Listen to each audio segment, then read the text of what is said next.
Good day. In this video, we're going to look at financial mathematics, part of the grade 12 syllabus. We're going to look at future value annuities, an example where future value annuities are used. Remember, financial maths is word problems or modeling, so you must read properly. I'm going to read this for us. It says here, put 10,000 Rand in a savings account for 5 years on 1 January. At the end of January and the end of each month, put 100 Rand into the same account for the full 5 years.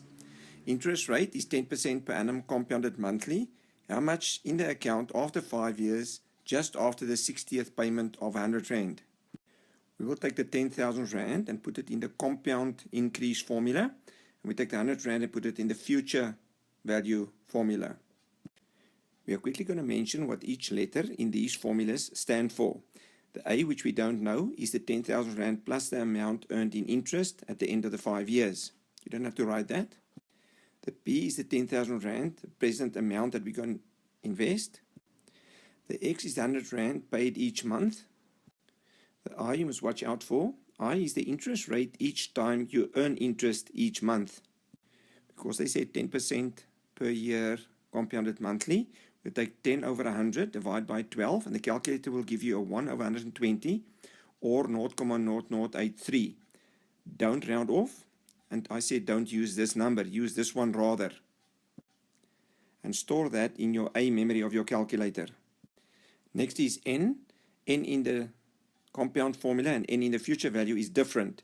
N in the A formula is how many times you get interest. In this case, 5 times 12, which is 60, and I store that in B. N in the F formula is how many 100 Rands are paid in. Luckily, the same for this problem, 5 times 12, which is 60. Then, the answer of A and the answer of F is the amount in the account at the end of 5 years if I add these two amounts. Although this money is going into the same account, we're going to work out two totally different sums. Firstly, we're going to use this formula to make the 10,000 Rand grow for 5 years. Put the 10,000 in the place of B. Put this answer we worked out for the interest monthly from A we fetch, and the 60 we fetch from B. Push this all into our calculator and calculate the answer. The calculator will then give me this answer, which I then store in C, in my C memory. Don't round off yet.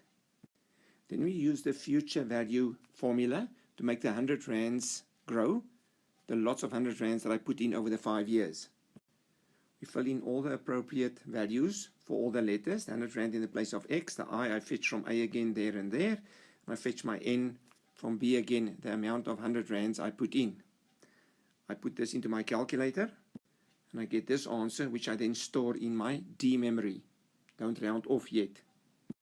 Then using your calculator, you recall C plus you recall D, and it gives you this answer, which you automatically then store again for in case you need it later. Then because it's a word sum, you will write, this is the amount in the account at the end of 5 years, and only now do you round off. I round it off to 2 decimal places because we work with money, but I will tell you on a question paper how far to round off. Please stop the video and get your brain around this problem. Please indicate whether you liked or disliked the video, and subscribe to the channel. Enjoy finance.